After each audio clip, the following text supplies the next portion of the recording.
Hello, I'm Benny Westside, and welcome to the crash course for Venom. My hope is to help you make more informed decisions as you build Venom. We're going to go over his abilities, T4 upgrades, uh, levels, gear, and we're going to do a quick recap at the end.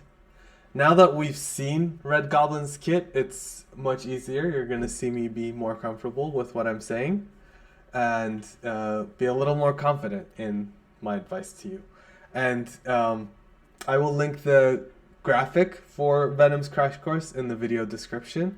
And watch out for Carnage video and graphic. And I'll also update the graphics for Void Knight and Venom as well. So keep an eye out for those. All right, let's.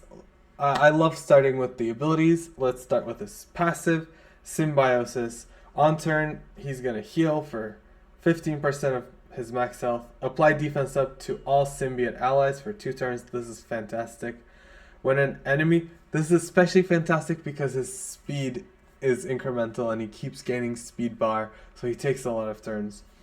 When an enemy gains heal block, he's gonna apply counter to himself or one random ally that doesn't have counter, and this is any ally completely.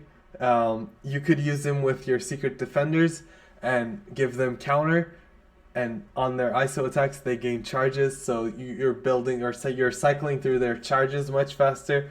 I don't know, the applications are limitless, so I'm looking forward to finding out what we do with him. He gains focus. That's always been there. On turn, he's going to gain 10% speed up to a maximum of 30%.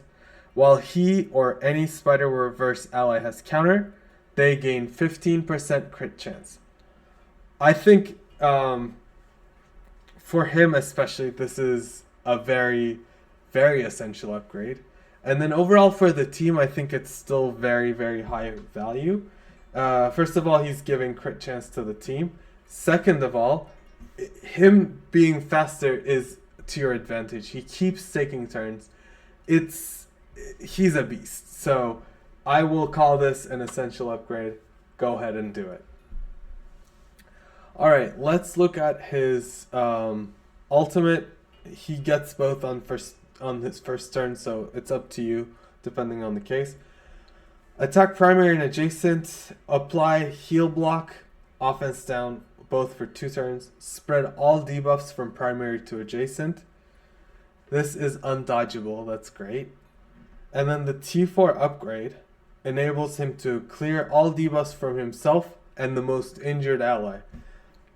This is really good for the team. And again, it's not tied to any tag, so it's a valuable upgrade for him as a plug and play character as well. On the team, we have a cleanse on Red Goblin. I think it's on a 4 or a 5 turn. Anyway, it's a reasonable cooldown, but having this as well is not going to hurt. So maybe this isn't essential, but it's a very good upgrade. That's how I feel.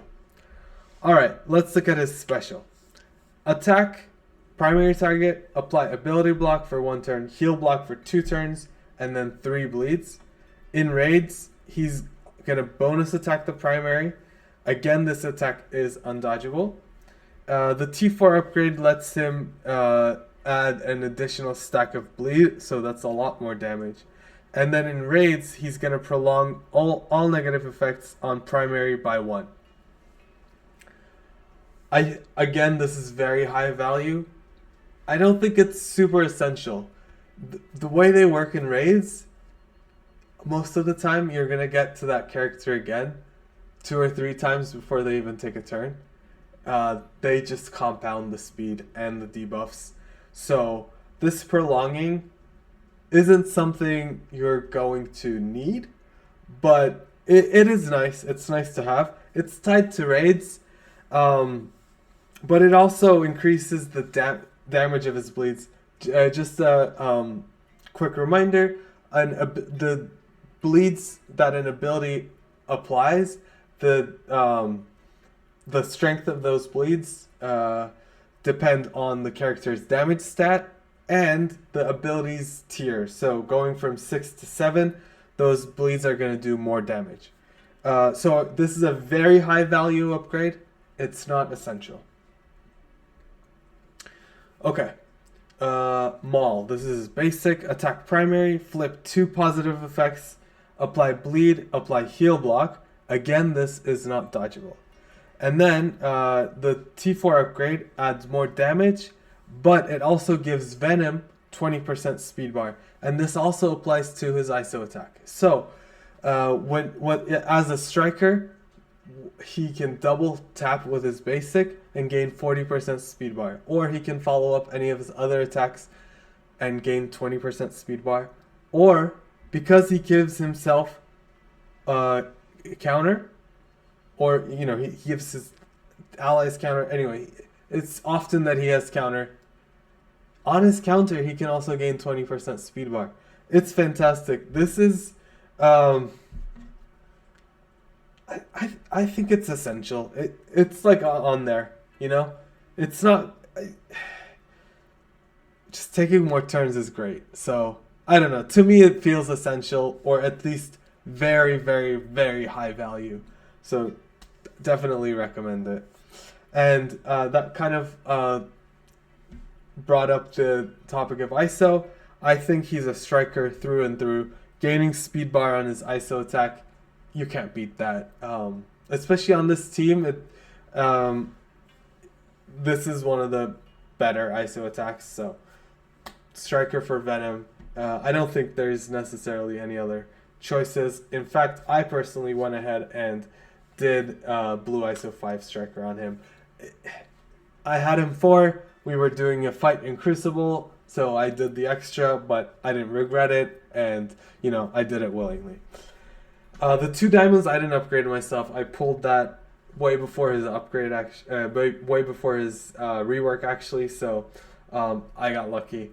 And then he's a big damage dealer. He's fast. He has high health. He can make use of all the stats you give him. And because he takes the most turns on the team, he's the one you're gonna want most with the highest damage. So, you know, you make use of those turns. That's how I feel. So you're not gonna regret putting any levels or gear into him. And the Crucible rules are out, so you know what that means. He's gonna have a lot of use in Crucible as well. We can go over that in another video. In fact, I might have already posted that video. If I record that after this, but post it before this, you don't know. You don't know what happens behind the scenes, but I might have already had that discussion with you. Anyway, so yeah, I'm saying you're not going to regret building him. I would recommend at least level 90, gear 16, 17 for the current raids. Probably a little more. As you can see, I went ahead and did 95, gear 17. I think he's a fantastic character. I did also lean into my diamonds, to be fair. But yeah. And then ability-wise, I did his basic, ultimate, and passive.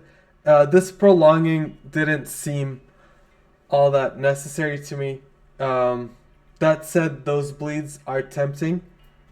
So I might come back and do this within a couple weeks. We'll see. There's a lot of characters coming, so just want to have my options. Even this, you know, that's like, what, 10 abilities maybe? Well, a little more than 10, but, you know, I want to have the options. That, you know, 10 abilities, even if it was 12 abilities, that's only 3 characters, right? So just want to have a good stock. All right, I've been talking your ear off. So, Venom. Which one did we say was essential? His passive is essential. His ultimate, basic, special are all high value. I would say after his passive, I would go basic and then ultimate and then special.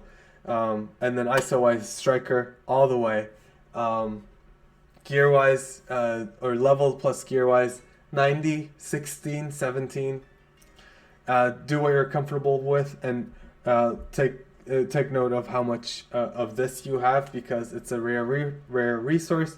So don't write yourself into a corner. All right, that's about it. Thank you for going over Venom's crash course with me. Let me know what your plans are, what you've been doing with him so far. I'll link the crash course infographic down below. I hope to see you in the next one.